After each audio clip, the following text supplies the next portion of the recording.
رابعہ کا رشتہ اس کی امی کی ایک جاننے والی نے کروایا تھا۔ لڑکے والے رابعہ کو دیکھنے آئے تو انہیں رابعہ پسند آ گئی۔ انہیں لڑکی سے زیادہ اس کی امی کا رکھ رکھاؤ اور مزاج بہت پسند آیا، جبکہ لڑکے والوں نے بھی ہاں کر دی۔ تینوں بھائیوں میں سے سلمان سب سے چھوٹا تھا۔ اس کی جاب بھی بہت اچھی تھی۔ بڑے دونوں بھائیوں کی شادی ہو چکی تھی۔ رابعہ کے گھر والوں کو بھی سلمان پسند آیا تھا اور یوں یہ رشتہ طے پا گیا۔ شادی کے بعد سلمان نے رابعہ کو بتایا کہ دیکھو، ماں میرے لیے بہت محترم ہے، ان کو کسی بات کی کوئی تکلیف نہ ہو اور میں چاہتا ہوں کہ تم ان کی خدمت کرو، میری بڑی بھابھیوں کی طرح ان میں نقص نہ نکالو۔ رابعہ شادی کے پہلے دن اپنے شوہر سے پیار و محبت اور اپنی تعریف کی جگہ ذمہ داری کا سن کر کچھ پریشان سی ہو گئی۔ دل میں ہلکی سی ایک پھانک چبھی جس نے تمام تر خوشیوں کے ساتھ ساتھ اپنی ایک مستقل جگہ بنا لی۔ وقت کے ساتھ ساتھ رابعہ نے سلمان کی مثبت باتوں کو منفی لینا شروع کر دیا، خصوصاً ساس کے معاملے میں۔ بظاہر تو وہ شوہر کی بات سنتی، پر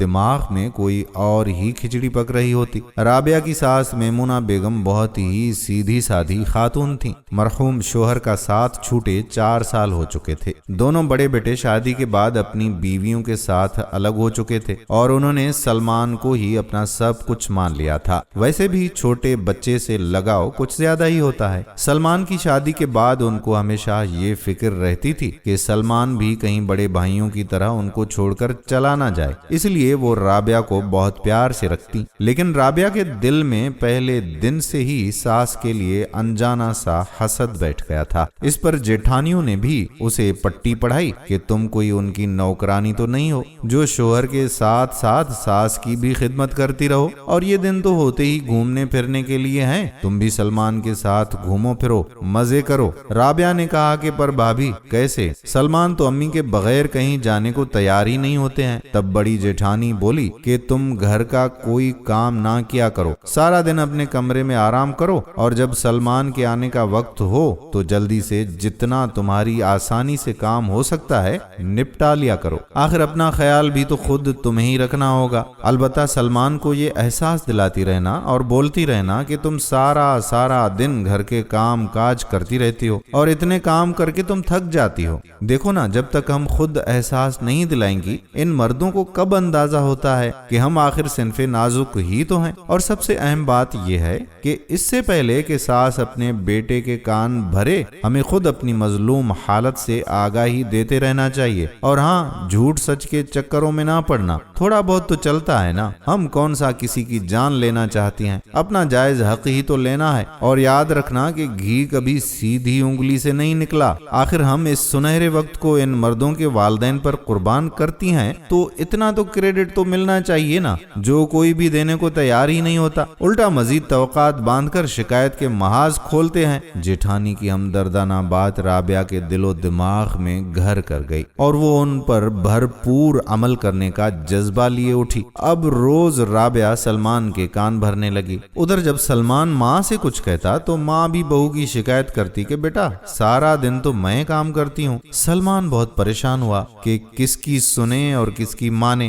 نہ بیوی کو چھوڑ سکتا ہے اور نہ ہی ماں کو۔ ایک دن وہ اپنے دوست شامل کے پاس گم سم بیٹھا ہوا تھا۔ شامل نے پریشانی کی وجہ پوچھی تو سلمان نے اسے سب بتا دیا کہ گھر میں کیا چل رہا ہے۔ جب سلمان بات کر رہا تھا تو دوست کی اہلیہ نے وہ ساری باتیں سن لی اور اپنے شوہر سے بولی کہ اگر آپ کہیں تو بھابھی کو اپنے گھر بلوا لوں، میں کوشش کروں گی کہ اس کو سمجھا سکوں۔ سلمان کو اور کیا چاہیے تھا، وہ دوسرے دن ہی رابعہ کو ابیہ بھابھی کے گھر چھوڑ کر آ گیا۔ ابیہ نے پہلے تو رابعہ سے دوستی کر لی اور پھر باتوں باتوں میں اس کے لباس، تعلیم اور اس کی خوبصورتی کی جی بھر کے تعریف کر دی۔ ابیہ ایک بہت ہی سمجھدار خاتون تھی۔ اس نے رابعہ کو اعتماد میں لے کر مکمل طور پر دل کی بھڑاس نکالنے کا موقع دے دیا۔ اس نے اندازہ لگا لیا کہ رابعہ کوئی تیز ترار لڑکی نہیں ہے،